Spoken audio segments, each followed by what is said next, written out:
Le canal en lui-même est surprenant. On y trouve des plages de sable fin et des îlots de rêve. Ici, les habitants sont parmi les plus heureux du monde et leur longévité est particulièrement élevée. Le Panama, un petit pays enclavé entre deux continents qui réserve bien des surprises.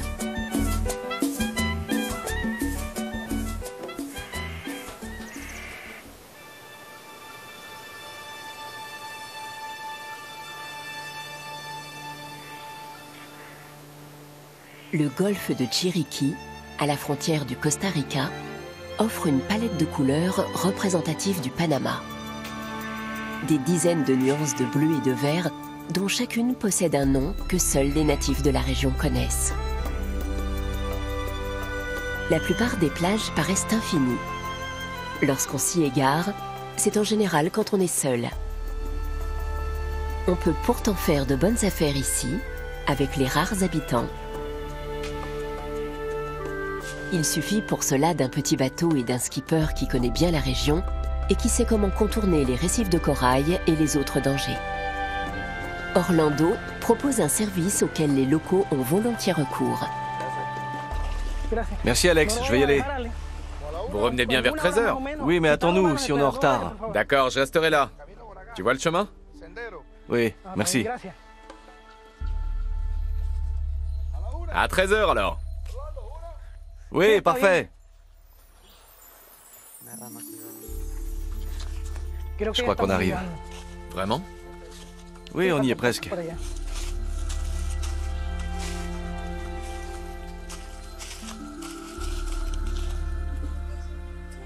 Orlando est le seul coiffeur du golfe de Chiriquí.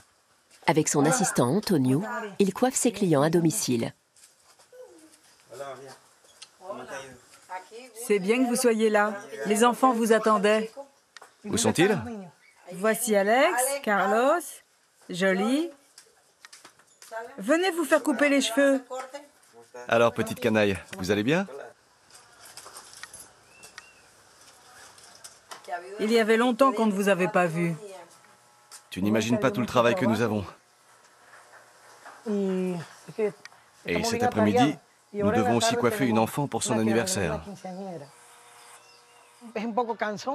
C'est un peu difficile, mais nous aimons notre travail. Les gens nous reçoivent bien. On bavarde et on passe un bon moment. Il faut parfois que mes clients patientent un peu, mais quand ils sont satisfaits au final, je le suis moi aussi. Orlando prend 3 $ pour une coupe, soit 2,50 €. Pour la famille de Martha, il applique un tarif de groupe.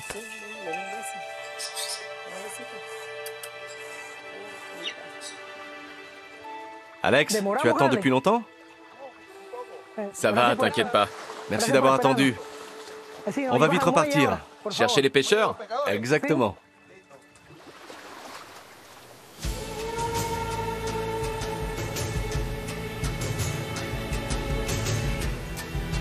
Pour travailler, Orlando doit aller sur les îles les plus isolées du pays, qui sont pour la plupart couvertes de forêts tropicales et bordées de plages.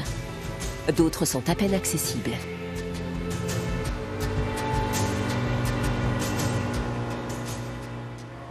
Il n'y a aucun salon de coiffure. Alors nous sommes là. Une fois par mois, nous venons en bateau pour coiffer nos clients. Aujourd'hui, il y a vraiment beaucoup de travail. Une jeune fille qui fête son anniversaire nous attend. Elle souhaite que nous lui fassions une jolie coiffure.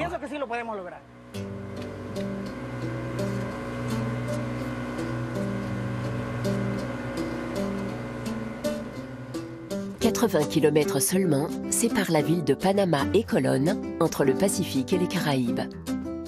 La colonisation du pays a commencé ici. Les colons ont établi leur administration centrale juste au bord du Pacifique. Le Casco Antiguo, le centre historique de Panama, date du début du XVIe siècle.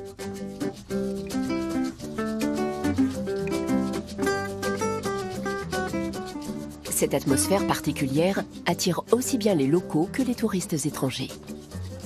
Toutefois, pour les rares habitants qui vivent ici depuis des générations, les prix ne cessent d'augmenter. Le quartier est très branché.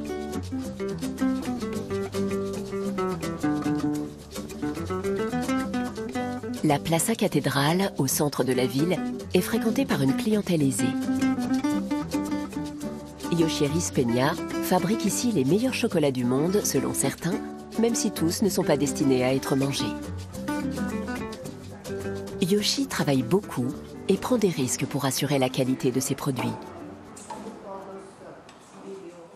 Pour nous approvisionner en cacao, nous allons jusqu'à l'autre bout du pays. Ce n'est pas facile. Pour parvenir jusqu'aux fruits tant désirés, nous devons traverser la mer, la jungle et d'épais sous-bois. Ce n'est qu'une fois sur place que nous pouvons dire si la qualité est suffisante pour un bon chocolat. Côté Caraïbes, il pleut plus souvent et plus fort que côté Pacifique. Des conditions idéales pour les cacaotiers qui ont besoin de beaucoup d'eau.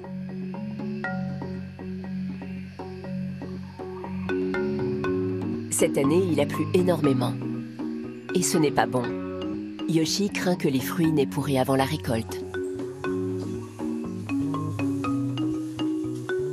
Les fruits, gros comme des ballons de football, peuvent être de diverses couleurs et seul un œil averti sait reconnaître ceux qui sont mûrs. Alors, comment ça se passe, la récolte? Très bien, en fait. Je suis un peu inquiète à cause des fortes pluies. L'an dernier, nous avons perdu beaucoup de fruits à cause de ça. Mais qu'est-ce qu'on peut faire? On voit que la pluie a déjà gâté beaucoup de fruits.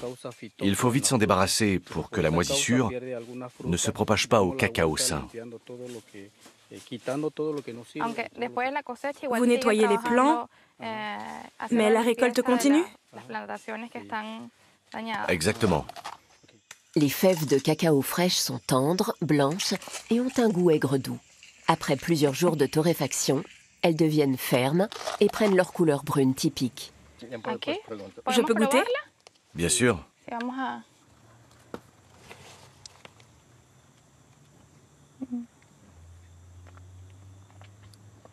C'est délicieux. Pour les Indiens, le cacao a quelque chose de magique. Celui qui en consomme allonge sa durée de vie. C'est pourquoi les gens d'ici appellent aussi respectueusement le cacao le fruit des dieux. Ce fruit a quelque chose de mystérieux, de singulier, et tout le monde veut savoir ce qui le rend si particulier. Moi aussi, bien entendu.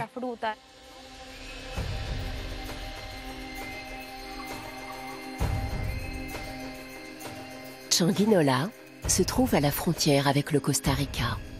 Dans cette région chaude et humide, poussent 20 sortes de cacao. Le plus grand rêve de Yoshi est de trouver les meilleurs.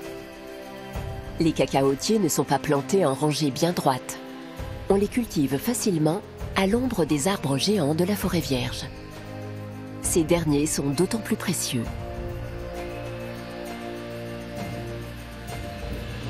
Au milieu de la forêt vivent les Noblés, une tribu indigène dont les membres ont une espérance de vie plus élevée que la moyenne. Quel est leur secret? Emiliana a 95 ans et répète chaque jour le même rituel. Avec son mari et sa meilleure amie, qui ont également plus de 90 ans, elle fait griller et moule les fèves de cacao qu'elle a elle-même récoltées dans son jardin. Depuis que je suis en âge de penser, je bois du cacao, au moins 5 tasses par jour. Quand j'étais petite, le cacao était encore meilleur. Mais il était plus pénible à préparer. Nous devions sans cesse broyer les fèves avec les pierres. C'était difficile.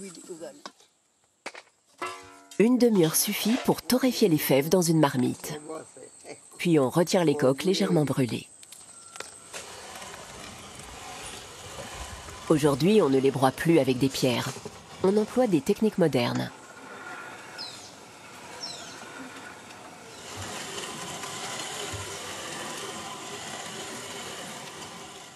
Tous mes ancêtres ont dépassé les 90 ans. Parfois, on ne consomme rien d'autre. Le cacao nous rassasie. La fille d'Emiliana, Cecilia, est venue lui rendre visite avec Yoshi. Bonjour! Elles travaillent ensemble. J'ai hâte de goûter votre chocolat. C'est la première fois que Yoshi boit du cacao comme on le prépare dans la jungle depuis des générations. Juste avec de l'eau, sans sucre.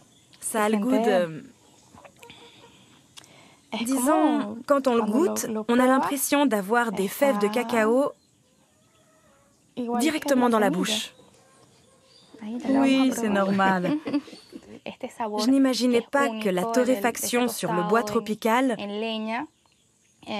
conférait au cacao une saveur si particulière. C'est du grand art.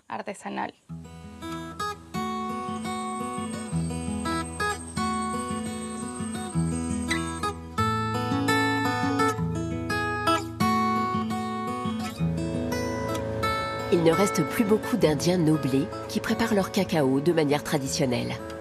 La rencontre avec Emiliana a laissé Yoshi songeuse.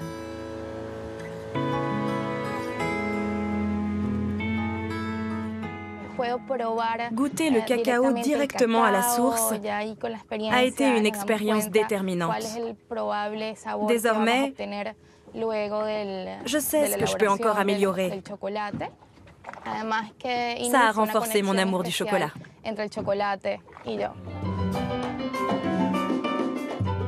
Moderne, élégante et bruyante, avec ses 800 000 habitants, la ville de Panama est la première métropole tropicale d'Amérique centrale. Sur le plan économique, c'est même une capitale mondiale. Quand la chaleur diminue progressivement, les gens aiment terminer leur journée sur la jetée au bord du Pacifique. De nombreux bars et clubs attirent les clients avec de la musique live. La star de la soirée est Yoshue Ashby. Ce violoniste d'exception est l'un des musiciens les plus populaires du Panama. Sa renommée n'est pas seulement due à son talent. Son histoire y a aussi participé. Yoshue aime raconter la prophétie de son père. Soit tu seras musicien, soit tu mourras dans mes bras.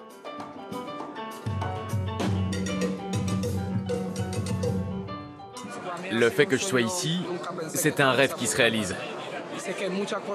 Je n'aurais jamais cru qu'il serait possible d'aller aussi loin. Mais je suis désormais certain que d'autres grandes choses m'attendent. Je suis heureux et reconnaissant des opportunités que la musique m'a données.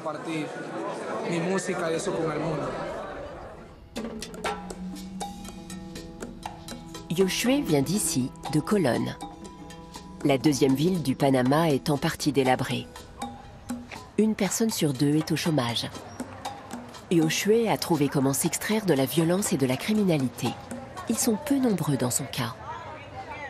Cette partie de la ville est assez dangereuse. Mais j'y suis chez moi.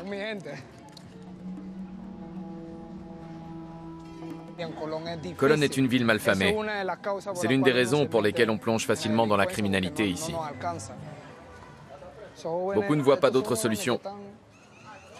Mais eux, là-bas, ils font tout pour sortir de ce bourbier. Ces jeunes ont opté pour le football. Ils viennent tous de Colón et comptent parmi les meilleurs joueurs du pays. Ils se sont trouvés une équipe.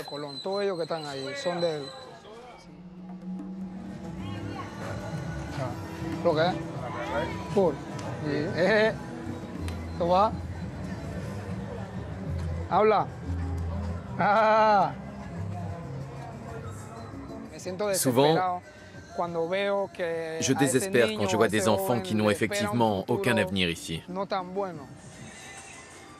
Ingrid, Maria, Eric, Yurel et Ginette ont eux un avenir. Originaires de Colón, ils sont des élèves de Yoshue. Le violoniste tente de sortir ces jeunes de la rue grâce à la musique.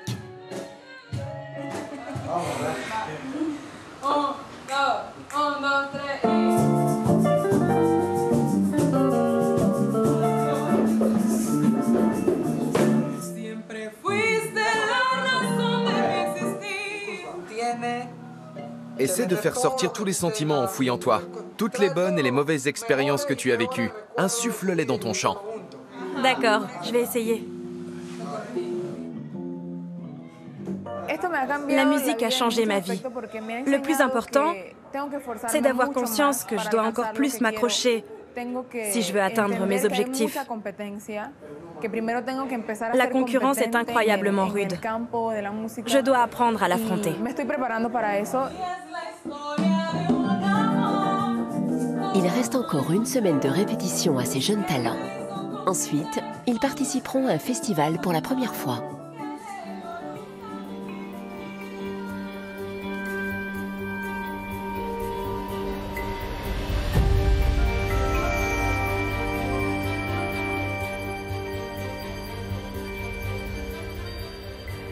C'est l'un des cours d'eau les plus importants du monde, le canal de Panama.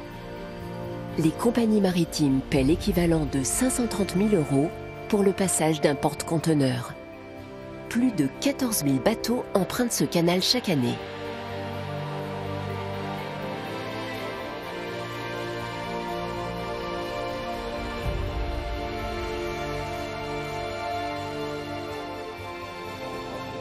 Pour que la source de revenus la plus importante du pays ne tarisse pas, des dizaines de milliers de personnes s'assurent que le trafic sur le canal se déroule sans problème.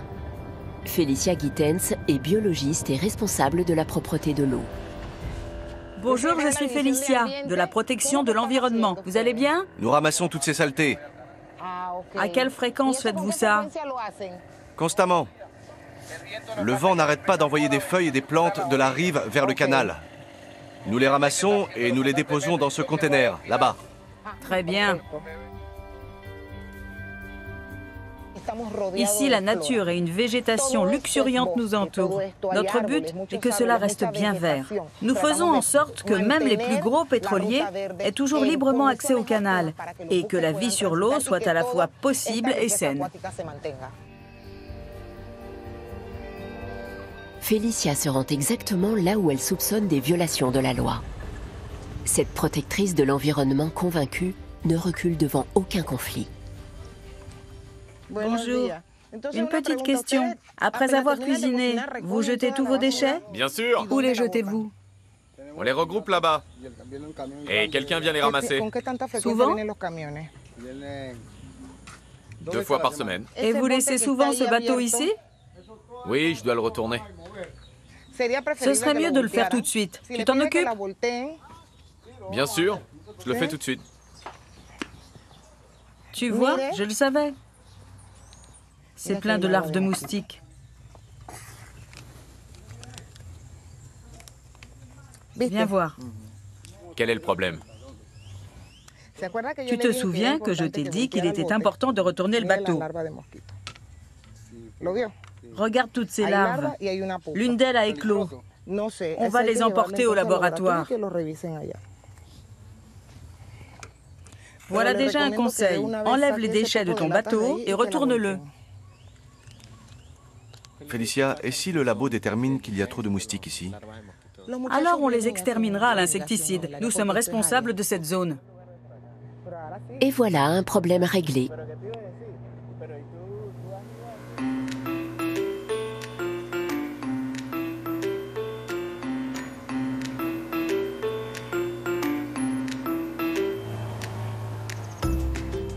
La première étape chez Doña Marta et ses 5 enfants a duré beaucoup plus longtemps que prévu. Les 2 coiffeurs doivent se dépêcher un peu s'ils veulent respecter leur programme. Le prochain arrêt est prévu au port principal de Boca Chica. Orlando et Antonio y sont très attendus.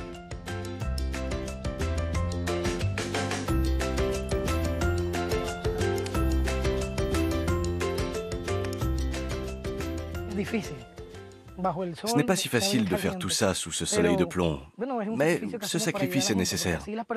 C'est le seul moyen de faire savoir aux gens que nous sommes là. Ils nous voient couper des cheveux et ça leur donne envie de se faire coiffer.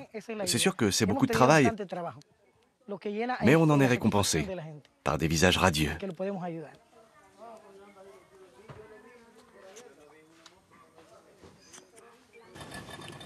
J'espère que ça ira vite, comme ça on tiendra notre planning.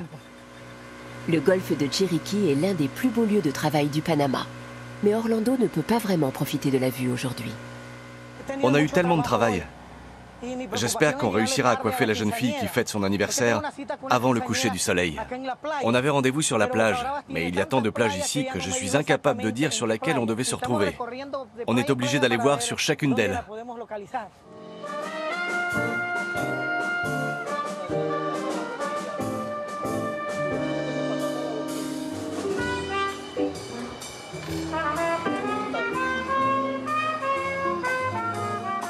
La métropole tropicale du Pacifique est pour quelques jours le centre du monde.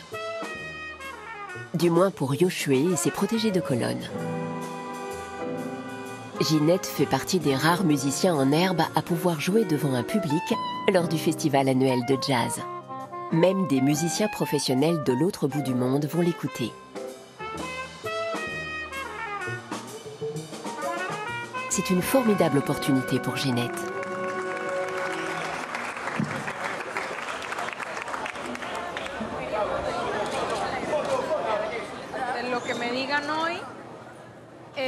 Ce que vous me direz aujourd'hui déterminera toute mon année. Si les critiques ne correspondent pas à mes attentes, c'est que je dois donner encore plus et vraiment exprimer tout ce qui est en moi. Si Ginette est aussi motivée, c'est avant tout à lui qu'elle le doit. Yoshue prépare sa protégée à ce grand moment depuis 2 ans.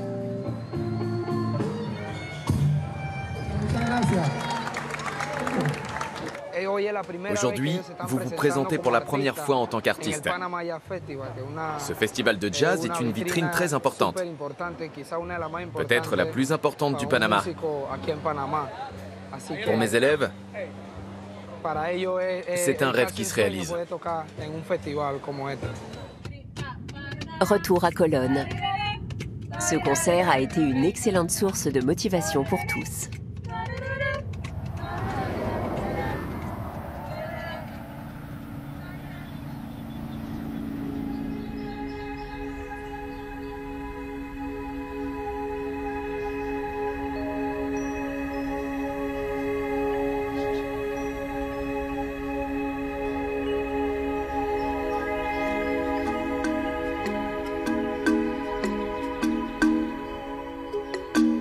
Certes, ils ne sont pas menacés de disparition, mais chaque année au Panama, plus d'1 millier d'entre eux sont gravement blessés. Ce sont les paresseux. Leur lenteur leur permet d'économiser leur énergie, mais les protège aussi des prédateurs qui souvent ne les voient pas. Pourtant, les paresseux mènent une vie dangereuse au Panama.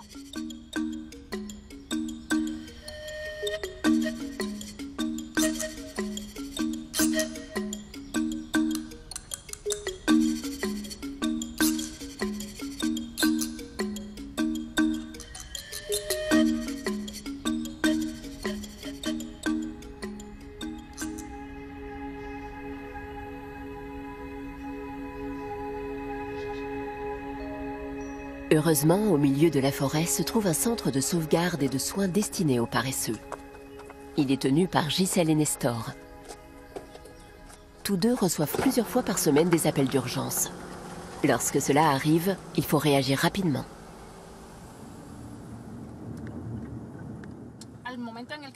Quand le milieu naturel des paresseux disparaît, ils sont contraints de partir à la recherche de nourriture et de partenaires. Ils s'égarent alors dans les quartiers résidentiels. Très vite, ils se retrouvent dans la rue et se font écraser parce qu'ils ne retrouvent pas le chemin de la forêt. Je crois qu'on y est. Oui, ça doit être tout près. Nous y voilà. Il y a quelqu'un. Bonjour, on s'occupe de tout. Vite avant qu'il ne grimpe trop haut. Ok.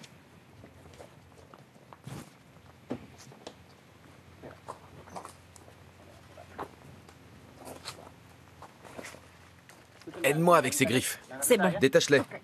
Je l'ai. Lâche-le. Oui, c'est ce que je fais. Ouvre la boîte. Ok, c'est bon.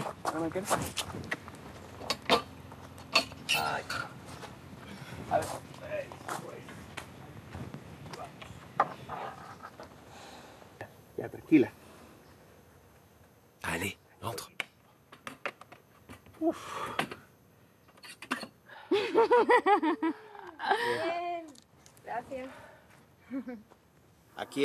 Beaucoup de gens ici ont des chiens. Ils peuvent aussi être dangereux pour les paresseux. Un grand nombre de paresseux se font mordre par des chiens si violemment qu'ils en meurent. Celui-ci est sain et sauf. Il est juste désorienté. Nous allons le soigner et le ramener dans la forêt. Voilà 1 heure que les 2 coiffeurs font le tour des 44 plages du golfe de Chiriquí. Les voilà. C'est cette plage-là. Mince alors, on en a sillonné tellement. On est allé partout et au final, on ne savait même plus où chercher. Assieds-toi là. Alexandra est une quinceañera. Ça signifie qu'elle va avoir 15 ans. Comme partout en Amérique latine, c'est un anniversaire très particulier. J'en rêve depuis toujours. Venir ici sur la Playa Blanca et faire des photos de mon 15e anniversaire. C'est la tradition. La tradition veut aussi que pour l'anniversaire de leur quinceañera, les familles s'endettent beaucoup. Mais ce n'est pas le cas chez Alexandra. La fête se déroule en famille, avec une robe que sa mère a déjà portée.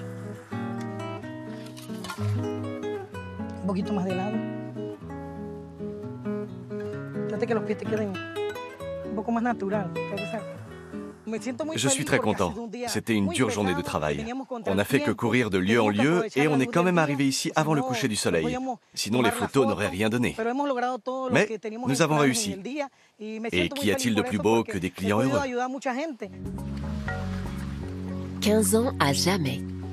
La photo souvenir accompagnera la quinceañera toute sa vie.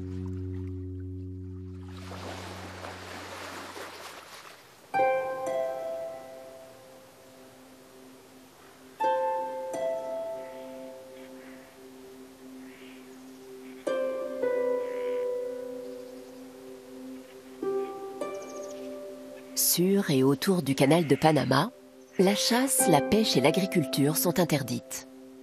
Beaucoup d'habitants ont donc déménagé. Ceux qui restent vivent du tourisme et vendent des souvenirs. C'est le cas des Amberas. Dans leur petit village ne vivent pas plus de 30 familles. La protectrice de l'environnement du canal veut rencontrer les nouveaux caciques et donc le chef du village. Il a pris ses fonctions il y a 1 semaine. Félicia compte sur sa coopération en matière de tri des déchets. Bonjour, je m'appelle Félicia Gittens. Je travaille pour le canal. Nous passons régulièrement ici et nous voulons vous demander comment vous triez vos déchets. En vérité, nous essayons avant tout de ne pas en produire. Pouvoir s'installer ici, au milieu du canal, c'est unique. Et nous le savons. C'est pourquoi nous protégeons la nature. Et nous sommes les gardiens du canal. Voilà qui me plaît. C'est merveilleux.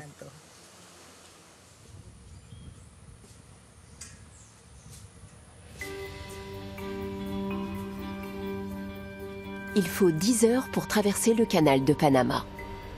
Un jeu d'enfant comparé à l'effort qu'il faudrait fournir pour passer par le Cap Horn.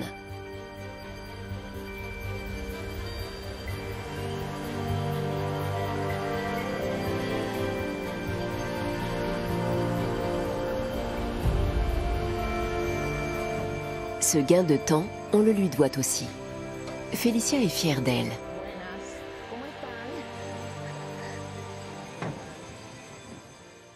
Quand je verrai ce bateau passer ici, je saurai que j'ai bien fait mon travail.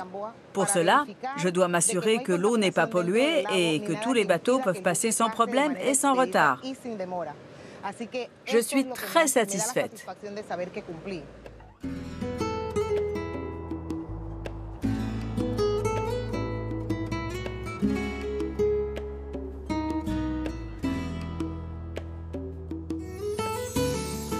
Ce canal est également le plus célèbre du monde. Une vraie chance pour les voyages organisés du futur. Chaque soir, de jeunes couples viennent sur ces rives pour se renseigner sur les origines du canal.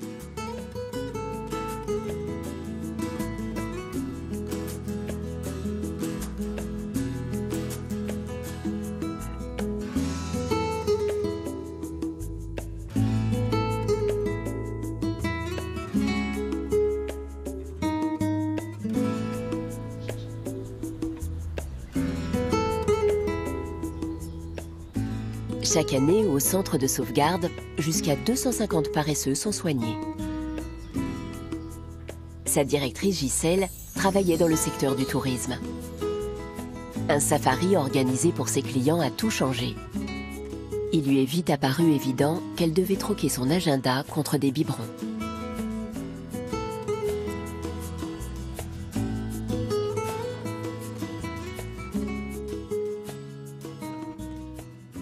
Alors, mes chéris, je vous ai tout préparé.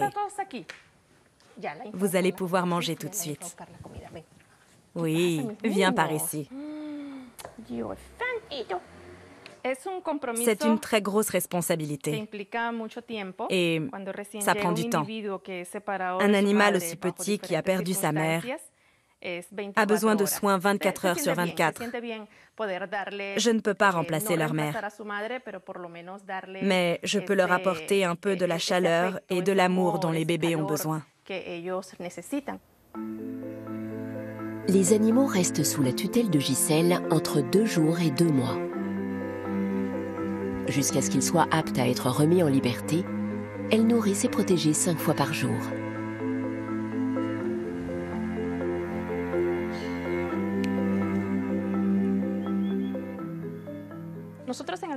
Ici, au centre de sauvegarde, nous offrons aux animaux la sécurité pour éliminer leur stress. Ce n'est qu'après qu'ils recommencent à manger. Pour nous, c'est le signe qu'il faut réfléchir à leur remise en liberté.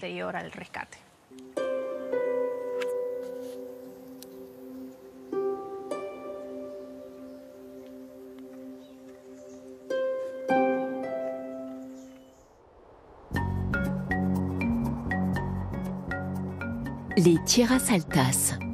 Sur ces hauts plateaux de l'ouest du pays, se trouve l'unique volcan du Panama, le Baru. Du haut de ses 3475 mètres, il domine le territoire de Volcán, qui descend jusqu'à 1300 mètres. Ici, grâce à une température maximale de 20 degrés, l'endroit est idéal pour créer un jardin aromatique.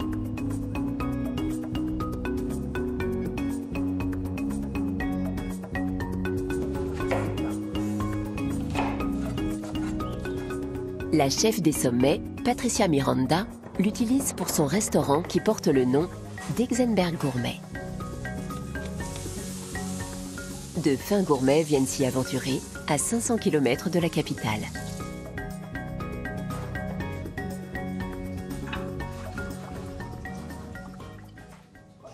Ce qui rend ma cuisine aussi unique, ce sont les produits de la région. Surtout qu'ici, où les Indiens se sont installés, poussent de savoureux légumes, comme des iracas, des palmitos, des bodas et des ourous. L'ourou est la fleur mâle d'un palmier et contient autant de phosphore que le poisson. Plusieurs fois par an, je vais m'approvisionner en ourou. La Panamericana mène Patricia dans le quartier indien de Ngobé-Bouglé. Mais la route s'arrête bien avant les villages. Notre chef doit garer sa voiture et parcourir le reste du trajet à cheval. Une indienne lui indique le chemin. On y est. Regina!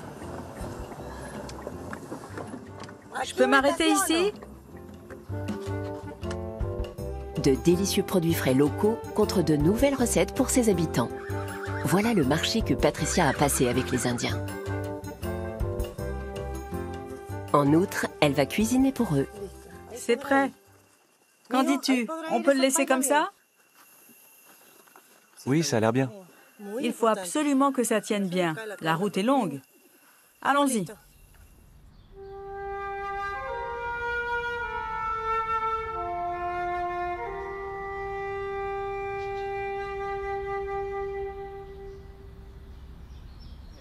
Vamos.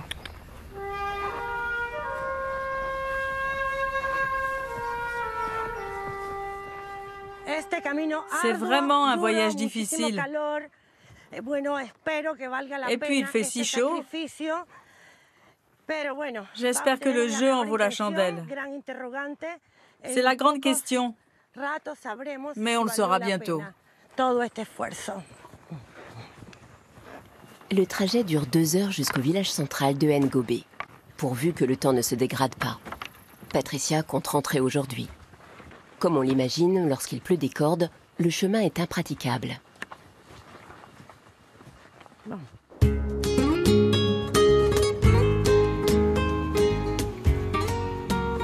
Bonne nouvelle pour le jeune paresseux secouru. Après 3 jours, il a retrouvé assez de force pour être relâché dans la nature. Gisèle et Nestor doivent encore trouver un arbre approprié.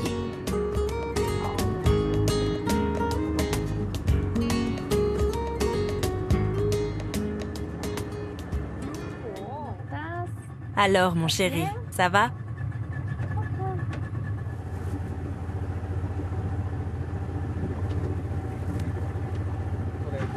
Regarde celui-ci. Oui. Il est parfait. Pour une réintroduction dans la nature, il faut trouver le site adéquat. Il doit être accessible pour nous, mais pas pour les voitures.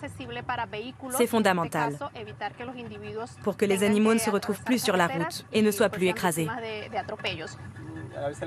En fait, nous sommes des entremetteurs. Nous essayons de faire en sorte que les animaux trouvent vite un partenaire. En 3 ans, nous avons relâché ici 300 paresseux.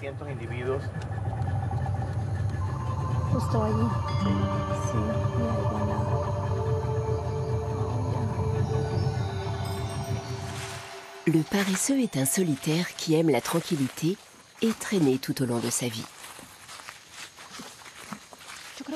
Je crois qu'on peut essayer ici. Ça me semble être le bon endroit pour notre petit protégé. Enfin libre à nouveau, le jeune paresseux est relâché loin des routes et des habitations. C'est très gratifiant pour moi de rendre sa liberté à un paresseux. Je m'imagine être perdue en ville, puis pouvoir de nouveau grimper dans les arbres et profiter de la nature. C'est un sentiment génial.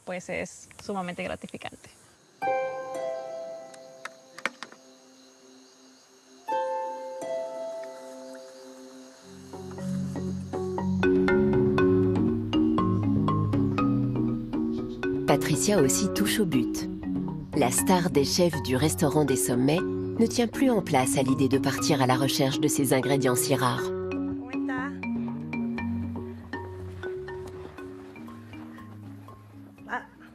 Bonjour. Bonjour. Comment allez-vous? Bien, merci. Où dois-je laisser le cheval? Laissez-le là, il s'en occupe. Bien.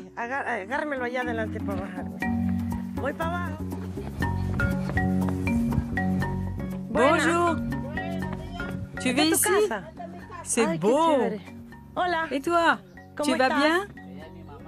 La forme? Je suis Patricia.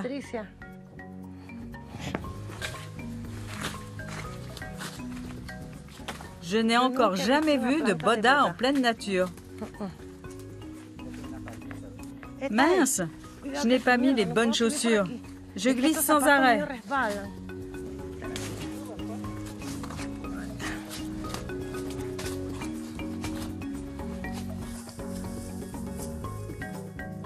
J'ai tellement cherché. Cette plante est si belle. Je peux l'accueillir moi-même. Super, tu me passes l'autre? C'est une friandise qu'on ne trouve pas souvent. Il faut aller la chercher très loin. Et comme aujourd'hui, monter à cheval à travers la brousse pendant des heures. Je suis très excitée. Je peux à peine parler. C'est la meilleure chose qui puisse m'arriver dans la vie, en tant que chef. La forêt fournit même un emballage tout trouvé pour la récolte, à l'empreinte carbone nulle. Voilà, mais attention, il y a des épines. Tu peux la découper? D'accord, mais tu devrais goûter. Des cœurs de palmier tout frais. C'est délicieux.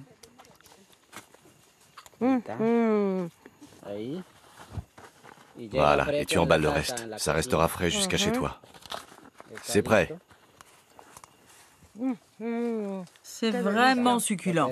La récolte à Ngobé est un grand succès. À peine revenue au village, Patricia goûte un légume inconnu. Il lui faut encore apprendre son nom.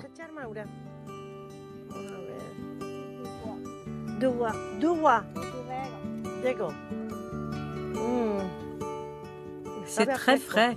Cuisiner avec du riz, ça doit être excellent.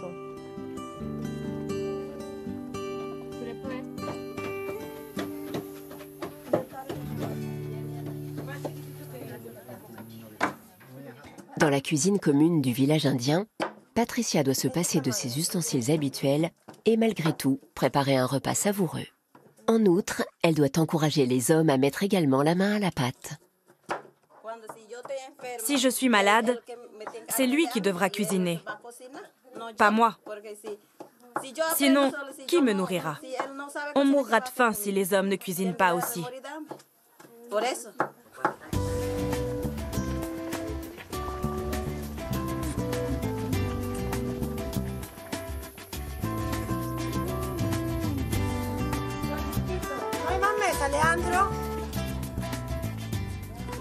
Les enfants à table. Les plus petits devant.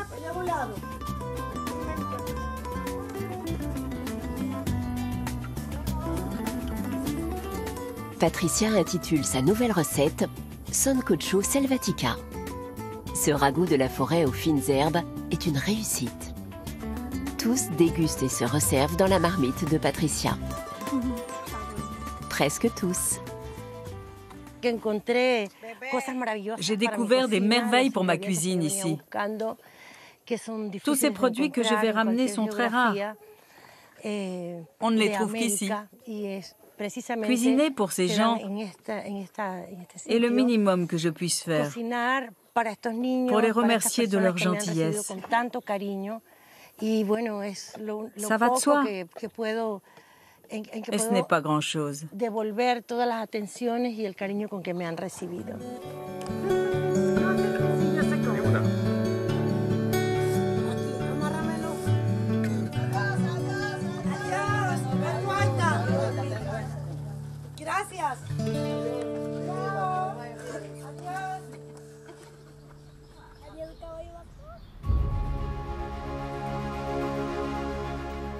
Un petit pays, un grand canal, un territoire plein de surprises. Le Panama est vraiment un pays magnifique.